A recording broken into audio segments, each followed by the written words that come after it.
ሰበር ዜና ጀነራሉ ጦሩን ከርተው ከሀገር ኮበለሉ። ጥብቅ ወታደራዊ ሚስጥርን ይዘው የኮበለሉት ጀነራሉ ለ4 ኪሎ ትልቅ ራስ ምታትን ፈጥረዋል። ወዲህ ደግሞ የሱዳን ጦር በኢትዮጵያ መከላከያ ሰራዊት ላይ ሌሊቱን ድንገተኛ ጥቃት መክፈቱ ተሰምቷል። ጥቃቱን ተከትሎ የኢትዮጵያ ድንበር አቅራቢያ የድሮን ድብደባ እየተፈጸመ ሲሆን በርካታ ወታደሮች ረግፈዋል። ይህ አዲስ ፖስት ሚዲያ ነው። የከበረ ሰላምታችን በያላችሁበት ይድረሳችሁ። ለአሁኑ የተደመጡና እናንተን የሚመጥኑ መረጃዎችን አጠናቅረን መተናል። አስቀድማችሁ ቪዲዮ ላይክ እና ሼር በማድረግ አብራችሁ እንድትቆዩ ግብዣችን ነው። ዋና ዋናዎቹን እናስቀድም። ጀነራሉ ጦሩን ከርተው ኮብልለዋል። በሰራዊቱ መካከል ከባድ አለመተማመን የፈጠረ ክስተት ተፈጥሯል። ከአዲስ አበባ እስከ መቀሌ የቋጠሩትን ሚስጥር ይዘው አሜሪካ የገቡት ጀነራል ከዛሬ ነገ ጉድ ዘረገፉ ተብሎ እየተጠበቁ ነው። በህወሓትና በፌዴራል መንግስት መካከል የተባባሰው ውጥረት ባየለበት ወቅት በመኮብለላቸው ካሉበት አሜሪካ አማራጭ ተልኮባቸዋል። በዝርዝር እናስደምጣችሁ ይሆናል። የሱዳን ጦር ባልተጠበቀ አቅጣጫ የመከላከያ ሰራዊት ላይ መጠነ ሰፊ ጥቃት ከፈተ። በዚህ ጥቃት የህወሓትና ጉሙዝ ታጣቂዎች ከሱዳን ኃይሎች ጎን ተሰልፈው እየተዋጉ ሲሆን የድሮን ድብደባም ተፈጽሟል። በርካታ ወታደሮች እንደ ቅጠል የረገፉበት ይህ ውጊያ ዛሬም ሲቀጥል ግድቡ አቅራቢያ ከፍተኛ ትኩሳት ተከስቷል። ተሰምቷላችሁ። አሰብ ላይ ለመስፈር የተዘጋጀው የግብጽ ጦር በሁለት አቅጣጫ ኢትዮጵያ ላይ ጥቃት ለመክፈት ወታደራዊ ስብሰባ ማድረጉ ታወቀ። አልሲሲ ከፍተኛ ወታደራዊ መኮንኖቻቸውን ለአስቸኳይ ስብሰባ መጥራታቸውን የግብጽ ጋዜጦች ዘግበዋል። የተወደዳችሁ የቻናላችን ቤተሰቦች እነዚህንና ሌሎች መረጃዎችን አጠናቅረናል። አሁን ወደ ዝርዝሮቹ እናመራለን። አሰብ ላይ ለመስፈር የተዘጋጀው የግብጽ ጦር በሁለት አቅጣጫ ኢትዮጵያ ላይ ጥቃት ለመክፈት ወታደራዊ ስብሰባ ማድረጉ ታወቀ።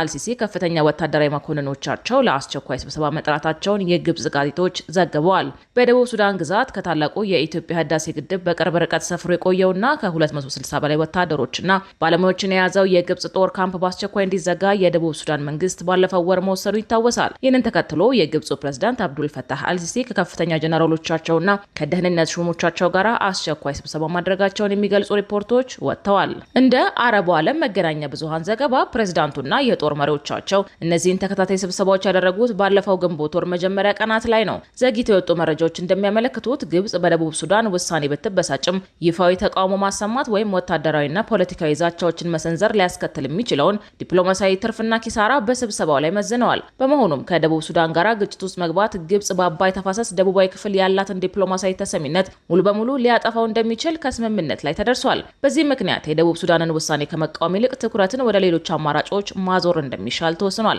ከነዚህ አማራጮች መካከልም ከሱዳን መደበኛ ጦር ጋራ ያለውን ወታደራዊ ትብብር ማጠናከር፣ ከኤርትራና ከሶማሊያ ጋር የተጀመረውን የደህንነት ጥምረት ይበልጥ መግፋት፣ በቀይ ባህር አካባቢ የባህር ኃይል እንቅስቃሴን በማሳደግ ቀጠናዊ ተጽዕኖን ማረጋገጥ የሚሉ ነጥቦች እንደሚገኙበትም ተገልጿል። እነዚህ የግብጽ እንቅስቃሴዎች በኢትዮጵያ ላይ ጫና ለመፍጠርና ከጎረቤት ሀገራት ጋር በመተባበር ኢትዮጵያን በዲፕሎማሲያዊ መንገድ ለመክበብ የሚደረጉ ሙከራዎች መሆናቸው ይነገራል። ከዚሁ ጋር ተያይዞም ሰሞኑን ግብጽ ከኤርትራ ጋር ትብብሯን ለማጠናከር የተለያዩ ስምምነቶችን መፈራረሟ ይታወቃል። ወደ ሌላኛው ጉዳያችን ስናልፍ የሱዳን ጦር ባልተጠበቀ አቅጣጫ የመከላከያ ሰራዊት ላይ መጠነ ሰፊ ጥቃት ከፈተ። በዚህ ጥቃት የህወሓትና ጉሙዝ ታጣቂዎች ከሱዳን ኃይሎች ጎን ተሰልፈው እየተዋጉ ሲሆን የድሮን ድብደባም ተፈጽሟል። በርካታ ወታደሮች እንደ ቅጠል የረገፉበት ይህ ውጊያ ዛሬም ሲቀጥል ግድቡ አቅራቢያ ከፍተኛ ትኩሳት ተከስቷል። ራሱን የቤንሻንጉል ጉሙዝ ህዝብ ነጻ አውጪ ንቅናቄ ብሄነን ብሎ የሚጠራው ታጣቂ ቡድን በቀጠናው ከሚገኙ የሱዳን ሰራዊትና የአርሚ 70 ኃይሎች ጋር በመተባበር በቤንሻንጉል ጉሙዝ ክልል ድንበር አካባቢ ትንኮሳ በመፈጸሙ የኢትዮጵያ ሀገር መከላከያ እርምጃ መውሰዱ ተሰምቷል። መከላከያ በወሰደው መልሶ ማጥቃት የተመታው የብሄነን ታጣቂና የሱዳን ኃይሎች ጉዳት ካስተናገዱ በኋላ የተረፉት መሸሻቸው ታውቋል። የክልሉ የዜና ምንጮች እንዳሉ ጥምረት ፈጥረው ጥቃት ለመሰንዘር የመጡት ኃይሎች የተነሱት በሰሜን ሱዳን ብሉ ናይል አቅጣጫ አካባቢ ነበር። በተጠቀሰው አቅጣጫ ጊዘን ከተማ ካምፕ የሚገኙ የብሄነን ታጣቂዎች በቀጠናው ከሚገኙ የሱዳን መንግስት ሰራዊት ኃይሎች ጋር በመተባበር በቤንሻንጉል ጉሙዝ ክልል አሶሳ ዞን ሸርቆ ለወረዳ ጊዘን ቀበሌ ድንበር አካባቢ ትንኮሳ መፈጸማቸውን የገለጹት የአካባቢው የጸጥታ ኃይሎች መከላከያ የወሰደውን እርምጃ መቋቋም እንዳልቻሉ አስታውቀዋል። ሰኔ 6 ቀን 2018 ዓ.ም ከቀኑ 6 ሰዓት አካባቢ በተደረገው በዚህ ኦፕሬሽን የጠላት ኃይል ከሱዳን ድንበር ተሻግሮ በመግባት ጥቃት እንደሚከፍት መረጃ እንደነበረው ያመለከቱት የዜና ሰዎች ይኸው ኃይል ተኩስ እንደከፈተ አስቀድሞ በነበረው መረጃ መሰረት በተጠንቀቅ ላይ የሚገኘው የመከላከያ ኃይል በወሰደው የመልሶ ማጥቃት በቀጠና የገቡት የብሄነን ታጣቂዎችና የሱዳን ኃይሎችን በመደምሰስ በርካታ ትጥቆችን መማረክ እንደቻለ ገልጸዋል። የወገን ኃይል ቦታውን ከማስከበርና ድንበሩን ከመቆጣጠር ባሻገር በርካታ ትጥቆችን መማረክና መሰብሰብ ችሏል ያሉት የአካባቢው የጸጥታ መዋቅር አካላት በጥቃቱ የደረሰውን ጉዳትና የተማረከ ትጥቅም ዘርዝረዋል። በሽብርተኝነት ከተፈረጀው የጀነራል አልቡርሃን ጦር ጋራ ተጣምሮ ሰርጎ ሊገባ የነበረው የብሄንን ኃይሎች ከፍተኛ ጉዳት ማስተናገዱን፣ ሙትና ቁስለኛ መሆኑን፣ በርካታ በስም የተዘረዘሩ የጦር መሳሪያዎች እንደተማረከበት በመጥቀስ የአዲስ ሪፖርት የዋሽንግተን ተባባሪው የንቅናቄው ወኪል ነኝ የሚሉትና ሻዕቢያ ባደራጀው የትርምስ አመቻች ኮሚቴ ጋር የሚሰሩት አመራር በስልክ ለቀረበላቸው ጥያቄ መልስ ሳይሰጡ ስልካቸውን ዘግተዋል።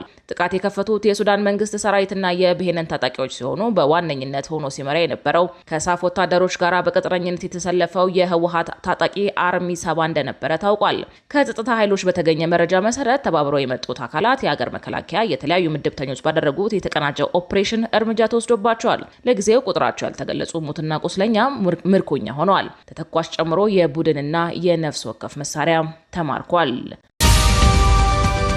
ሌላኛው መረጃችን ደግሞ ጀነራሉ ጦሩን ከርተው ኮብልለዋል ይለናል። በሰራዊቱ መካከል ከባድ አለመተማመን የፈጠረ ክስተትም ተፈጥሯል። ከአዲስ አበባ እስከ መቀሌ የቋጠሩትን ሚስጥር ይዘው አሜሪካ የገቡት ጀነራል ከዛሬ ነገ ጉድ ዘረግፉ ተብሎ እየተጠበቁ ነው። በህወሓትና በፌዴራል መንግስት መካከል የተባባሰው ውጥረት ባየለበት ወቅት በመኮብለላቸው ካሉበት አሜሪካ አማላጅ ተልኮባቸዋል። ወደ አሜሪካ የኮበለሉት የህወሓቱ ከሚመካባቸው ቁንጮ ወታደራዊ አመራሮች መካከል አንዱ የሆኑት ጀነራል ተክላይ አሸብር ወይም ወዲ አሸብር መሆናቸው ታውቋል። ጀነራሉ ለወራት ከጠፉ በኋላ አሜሪካ መግባታቸው የተሰማው በህወሓትና በፌዴራል መንግስት መካከል ውጥረቱ ባየለበት ወቅት ነው። ወዲ አሸብር ወደ አሜሪካ የኮበለሉት ወደ ጦርነት መመለስ አለብን ካሉ ከህወሓት አመራሮች ጋር ተጋጭተው መሆኑ ተሰምቷል። ጀነራሉ ትግራይ ወደ ዳግም ጦርነት መግባት የለበትም ከሚሉት መካከል በመሰለፋቸው ከነደብረጽዮን ገብረ ሚካኤል ቡድን ጋር ከፍተኛ የውስጥ ፍጥጫ ውስጥ ገብተው እንደነበረ ታውቋል። ጀነራሉ አሜሪካ የገቡበት ጊዜ በውል ባይገለጽም በአሁኑ ሰዓት ከቤተሰቦቻቸው ጋር ኑሯቸውን በዚህ ሀገር አድርገዋልም ተብሏል። የህወሓትን ወታደራዊ ምስጢሮች ይዘው ወደ አሜሪካ የኮበለሉት ጀነራሉ ለጦርነት ዝግጅት እያደረገ ነው በሚባልለት በነደብረጽዮን ገብረ ሚካኤል ቡድን የሽምግልና አማላጅ ተልኮባቸዋልም ተብሏል። በተፈጠረው መከፋፈል የተወሰኑ ጀነራሎች ከጊዜ ወደ ጊዜ ከትግራይ እየወጡ አዲስ አበባ ሲገቡ እንደነበረ ይታወሳል። እስከ መታሰር ድረስ የዘለቁት ጀነራሎቹ አዲስ አበባ ከገቡ በኋላ አፋር ክልል የሚንቀሳቀሰውን ሀራ መሬት ተቀላቅለው እየመሩ መሆኑን ታውቋል። ወዲ አሸብር ግን ወደ አፋር በረሃ መውረድንም እንዲሁም ደግሞ ወደ አዲስ አበባ መክተምን አልፈለጉምም ተብሏል። ጀነራሉ አስቀድሞ በቤተሰቦቻቸው በኩል አሜሪካ ባደላደሉት ምቹ ሁኔታ ጠቅልለው መኮብለላቸውን በቅርበት የሚያውቋቸው ሰዎች መረጃ አውጥተዋል።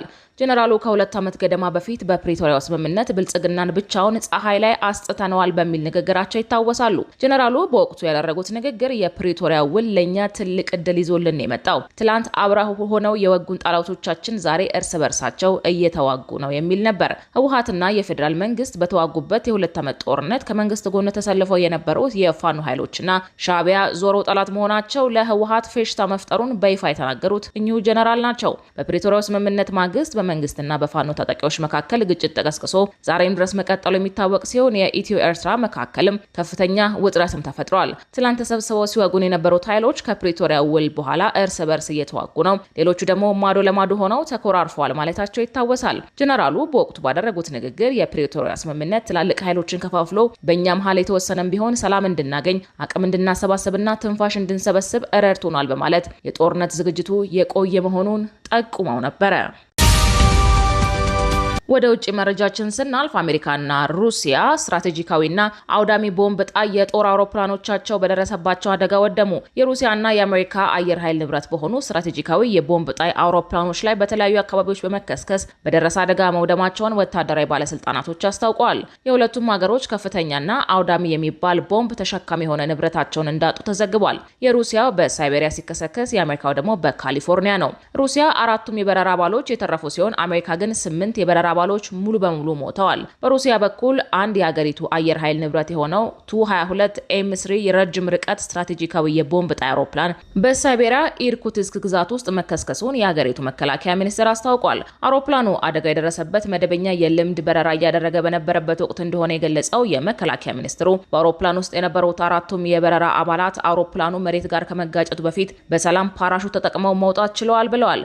ይህ በሶቪየት ህብረት ዘመን የተሰራው ድምጽ አልባ ወይንም ሱፐርኮኒክ የቦምብ ጣይ አውሮፕላን በሩሲያና በሶሪያ እንዲሁም ደግሞ በዩክሬን በሚደረጉ የውጊያ ስምሪቶች ላይ በስፋት ጥቅም ላይ ሲውል የቆየ እንደነበርም ተዘግቧል። በሌላ በኩል ደግሞ የአሜሪካው አየር ኃይል ንብረት የሆነው ቢ52 ስትራቴጂካዊ የቦምብ ጣይ አውሮፕላን በካሊፎርኒያ በረሃ ውስጥ መከስከሱንና በአውሮፕላን ውስጥ የነበሩት 8 ሰዎች መሞታቸውን የሀገሪቱ ወታደራዊ መሪዎች አስታውቀዋል። በረጅም ርቀት ተጓዥ ሆነው ይህ የአሜሪካ ቦምብ ጣይ አውሮፕላን በትላንትናው ዕለት መደበኛ የሙከራ የሙከራ በረራ እያደረገ በነበረበት ወቅት ከሎስ አንጀለስ በስተሰሜን 95 ኪሎ ሜትር ርቀት ላይ ከሚገኘው ከኤድዋርድ የአየር ኃይል ጣቢያ ተነስቶ ብዙም ሳይቆይ ተከስክሷል ተብሏል። አሁን ላይ የሁለቱም ሀገራት ወታደራዊ ክፍሎች ስለ አደጋዎቹ መንስኤ ዝርዝር ምርመራ መጀመራቸውን ያስታወቁ ሲሆን ምርመራው እንደተጠናቀቀ ይፋ እንደሚያደርጉ አስታውቀዋል። ክቡራትና ክቡራን ውድ የአዲስ ፖስት ሚዲያ ቤተሰቦቻችን ለሰዓቱ የተጠናከሩት መረጃዎች እነዚህን ይመስሉ ነበር። ዜናዎቻችንን እስከ ፍጻሜው ድረስ ስላደመጣችሁ ከልብ እናመሰግናለን።